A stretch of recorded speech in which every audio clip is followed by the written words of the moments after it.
स्वागत है freedom farming Hindi channel में।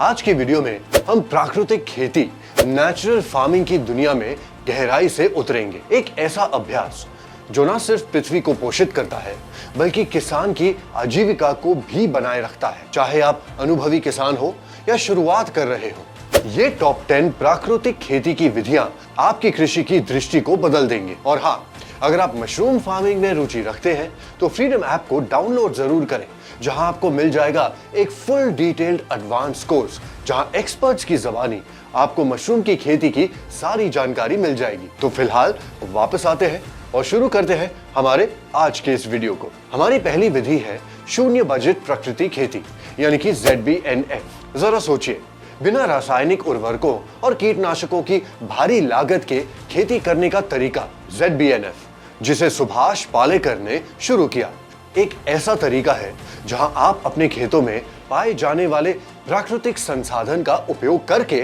स्वस्थ फसलें उगा सकते हैं। ZBNF का आधार है जीवामृत, जो गाय के गोबर, मूत्र, गुड़ दाल का आटा और पानी का एक प्रभावशाली मिश्रण है, जो एक जैविक उर्वरक के रूप में काम करता है और मिट्टी को लाभदायक सूक्ष्मजीवों से समृद्ध करता है। एक और महत्वपूर्ण घटक है बीजामृत, जो आपके बीजों को कीटों और बीमारियों से बचाता है। ZBNF को अपना के किसान अपनी उत्पादन लागत को काफी हद तक कम कर सकते हैं और अपनी उपज की गुणवत्ता को बढ़ा सकते हैं, जिससे ये पर्यावरण अनुकूल और आर्थिक रूप से स्थायी हो जाता है। नंबर 2 पर आता है क्रॉप रोटेशन, यानी कि फसल चक्र, जो जितनी पुरानी है उतनी ही प्रासंगिक भी। मौसमी रूप से फसलें बदलने से आप स्वाभाविक रूप से मिट्टी के पोषक तत्वों को पुनः प्राप्त करते हैं और कीटों और बीमारियों के चक्र को तोड़ते हैं। उदाहरण के लिए, जैसे मटर और बीन्स मिट्टी में नाइट्रोजन को स्थिर करते हैं, जिससे अगले फसल के लिए मिट्टी उर्वर हो जाती है। फसल चक्र विशेष पोषक तत्वों की थकावट को रोकती है, जिससे मिट्टी की दीर्घकालिक स्वस्थ और उत्पादकता बनी रहती है। ये सरल लेकिन प्रभावशाली विधि रासायनिक उर्वरकों की आवश्यकता को नैतिक रूप से कम कर सकती है और समय के साथ उपज में सुधार भी ला सकती है। नंबर 3 पर है साथी पौधों की खेती, यानी कि कंपेनियन फार्मिंग। क्या आपने साथी पौधों की खेती के बारे में सुना है? ये प्रकृति के टीम वर्क का तरीका है। कुछ पौधे जब एक साथ उगाए जाते हैं तो एक दूसरे की वृद्धि को बढ़ावा देते हैं और स्वाभाविक रूप से कीटों को दूर करते हैं। उदाहरण के लिए, अपनी सब्जियों के बगल में गेंडा लगाने से कीड़े और हानिकारक कीटों को दूर किया जाता है, जबकि तुलसी टमाटर का स्वाद सुधार सकती है और उन्हें सफेद मक्खियों से बचा सकती है। ये सहजीवी संबंध रासायनिक कीटनाशकों की आवश्यकता को कम करता है और आपकी खेती में जैविक विविधता को प्रोत्साहित करता है। साथी पौधों की खेती न सिर्फ कीट नियंत्रण में मदद करती है बल्कि परागण में सुधार करती है और फसल की उत्पादकता को बढ़ाती है। Number 3, mulching. इस विधि में मिट्टी को घास, पत्तों या घास के कतरों से ढकना शामिल है।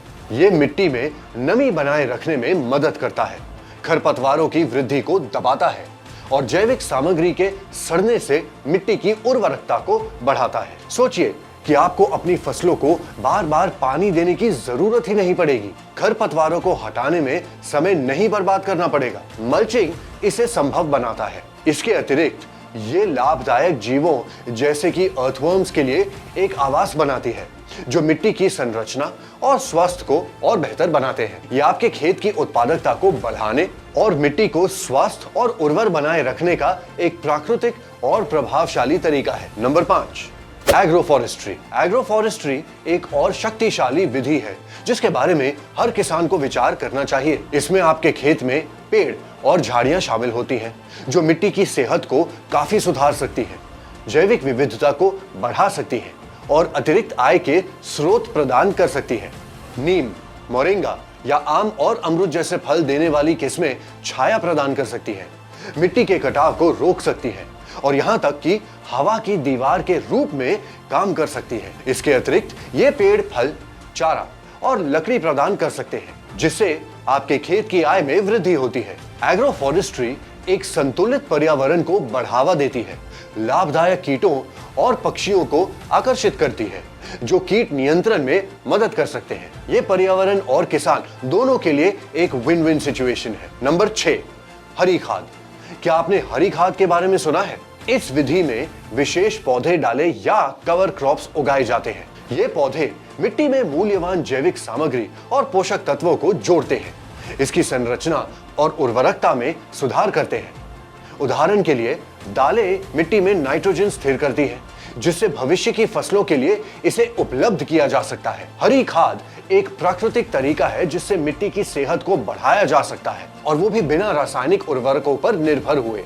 ये मिट्टी के कटाव को रोकने, खरपतवारों को दबाने और मिट्टी में पानी की धारण क्षमता में सुधार करने में भी मदद करता है, जिससे ये स्थायी खेती के लिए एक महत्वपूर्ण विधि है। नंबर 7, देसी बीजों का उपयोग। देसी बीजों का उपयोग एक ऐसी विधि है जो नजर आकर्षित कर रही है। ये पारंपरिक बीज किस्में हैं जो पीढ़ियों से उगाई जा रही है और स्थानीय परिस्थितियों के लिए पूरी तरह से अनुकूलित होती है।